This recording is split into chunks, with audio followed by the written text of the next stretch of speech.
see how bad his temp is. 95 in the center. 83 there. Turn it up a little bit past the mark that I had set.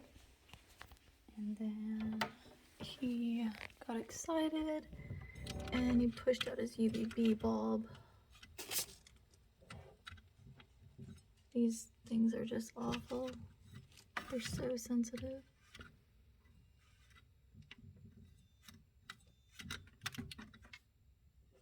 Looks like a pretty good bulb still. I may change it in a bit. Some bulbs come with black lines on them anyway, which makes me think that they're bad. You okay? You probably want to come out, but this little puppy stresses you out. He pooped already this morning, both of them. But yeah, he pooped and then he ate some salad. He ate bugs like once yesterday and the day before, and I just don't want to keep overfeeding him and having him poop a lot. His poop's actually looking the best it has in like forever. There might be a little bit of mucus on it, but not as much blood. Every now and then he'll have like a drop of blood in his stool.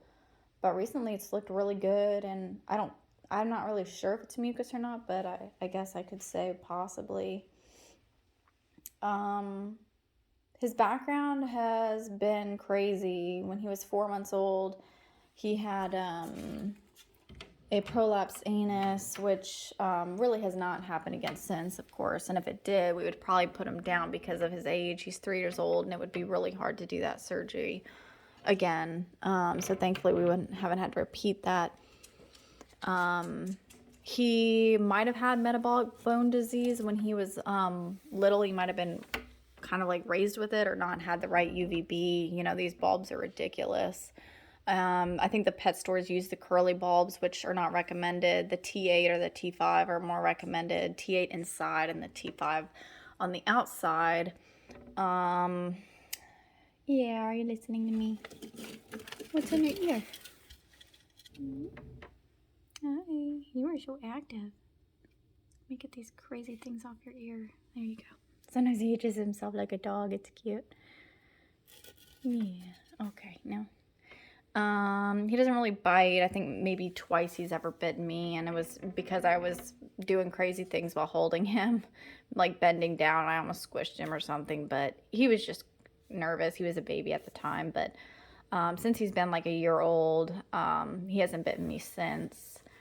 Sometimes I think he like watches me a lot because he thinks it's like food, but overall, like, yeah, he's good with that. And then the recent thing at 2 years old, the vet said he might have, yeah, I'm talking about you. I love you.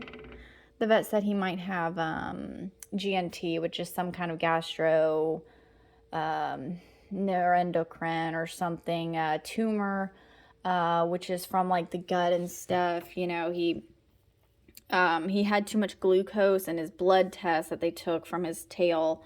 And I think it was the diet I was feeding him, baby food. Really bad decisions. But now he gets just, you know, zucchini. He loves zucchini, salad, and his roaches. He doesn't really care for crickets. But he's looking a lot better. His little flat tummy is looking good. He's super duper sweet and very, yeah, you have such a good personality. But yeah, that's his story from practically since we had him 4 months old to 3 years old this April. So that's his little habitat. We do the heat bulb, the PAR, I think 38, 75 watt, and the dimmable fluckers. Took me forever to figure that out. I had a good recommendation from someone on a Bearded Dragon page. And then his ZooMed